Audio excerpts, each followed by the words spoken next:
What's up? bboyspaz here again, and this is gonna be sampling techniques 2.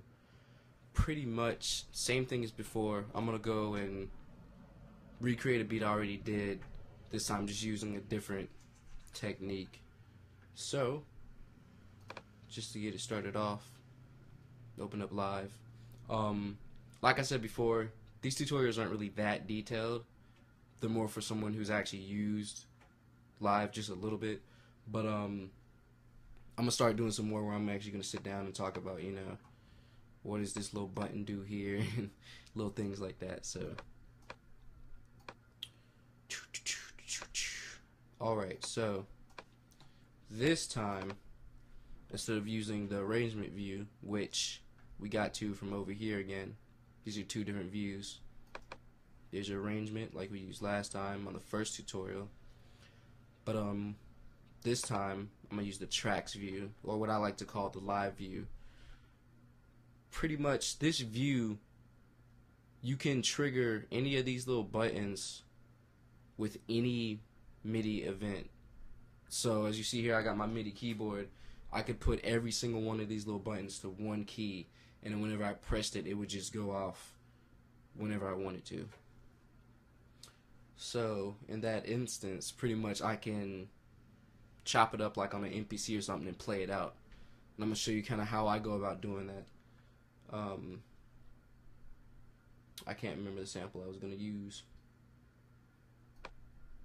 Oh man, what sample was I going to use?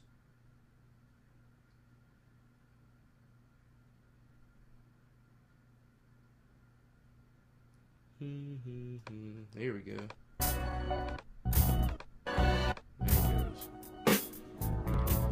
Alright, so pull it into one of my audio tracks. I actually don't need the rest of any of these because I'm just going to be using this one.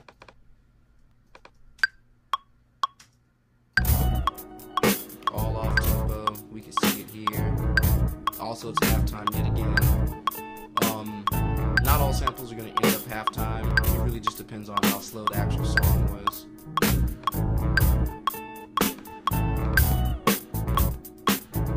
Line it up. Double timed it like last time. And I could tighten this up if I wanted to, but I'm actually going to leave it so I can just re-pitch it. Because one thing to remember about re-pitching is it's gonna pitch it if it's faster or slower. So if I were to take any part of this and move it, it'll just pitch that section. Because technically it's faster. So you gotta remember that. You can't always just re-pitch stuff. So here I am. Sample. In pitch. In time. Turn it up some.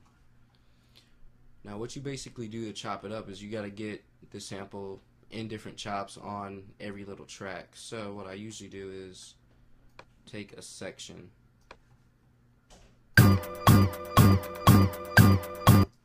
So that's all I want. I don't want to loop it. So just that there. And then I copy that part and move it to the next part. These are my playheads. So that's basically where it's going to be playing. So it'll start here and it's going to end there. Copy my next part. Same deal. Yet again. And this takes a little bit of setting up to do, but it's really not that big of a deal. Just put a little patience into it. Get good results.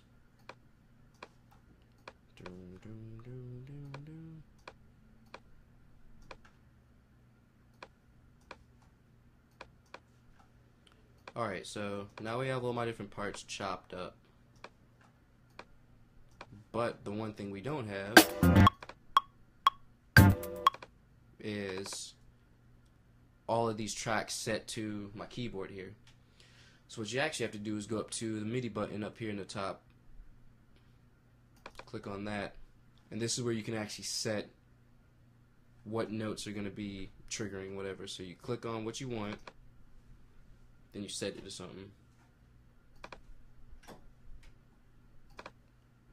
You see here in Basic, I'm just going up the notes so that they're all in order.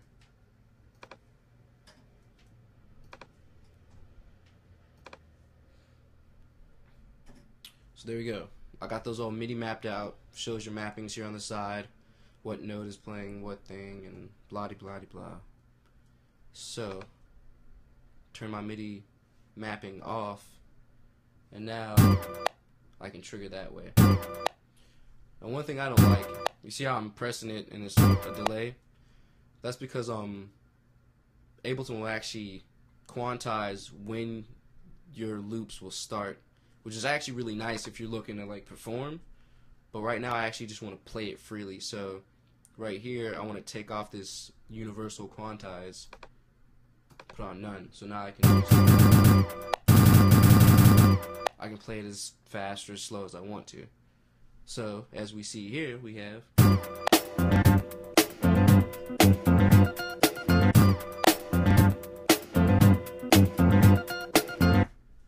so there it is. Now with that, you can just do whatever you want to. And basically the track I'm going to be recreating is one I did working with my boy Ro. Track's called Gold Fetish. Still working on it. I'm actually on the track some too. But let's see if I can go back and redo how it was done. Remember, when you're chopping like this, you don't just want to play stuff in order. This is what I ended up doing with it.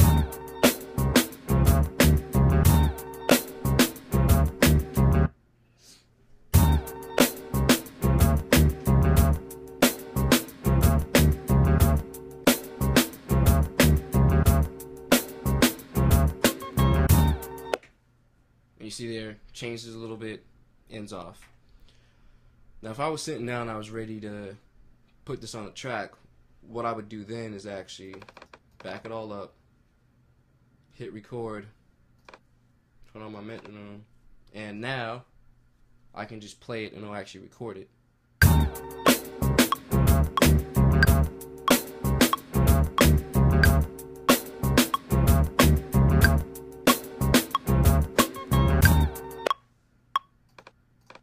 Now I can go back to my linear view, and here is what I just played.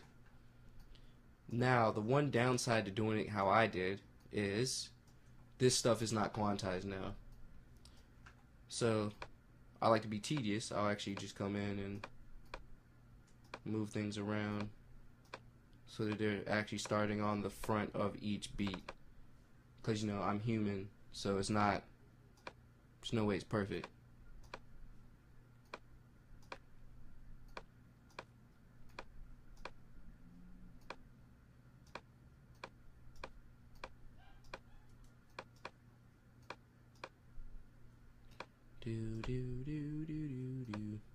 So I'm not going to do all that. I don't feel like doing it right now, but that gives you an idea.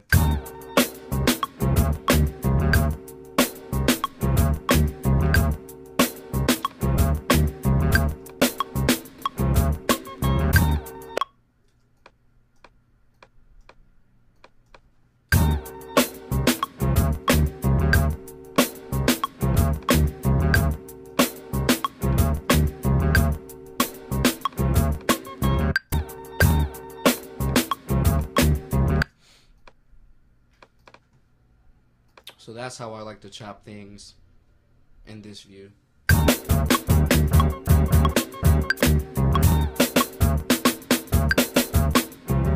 Always nice. Now let me play a little sample of the actual track, just to hear what went down with it after I did that, and then just go back, you know, add a beat onto it and whatnot.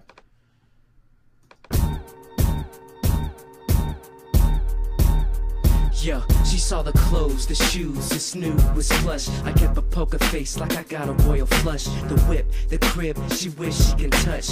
All you get to see is the bed where we crush. She got her, she got her, she got her, she got her. She ain't getting none, nope, getting none, nope, getting none. Nah, she ain't getting none. So there you have it.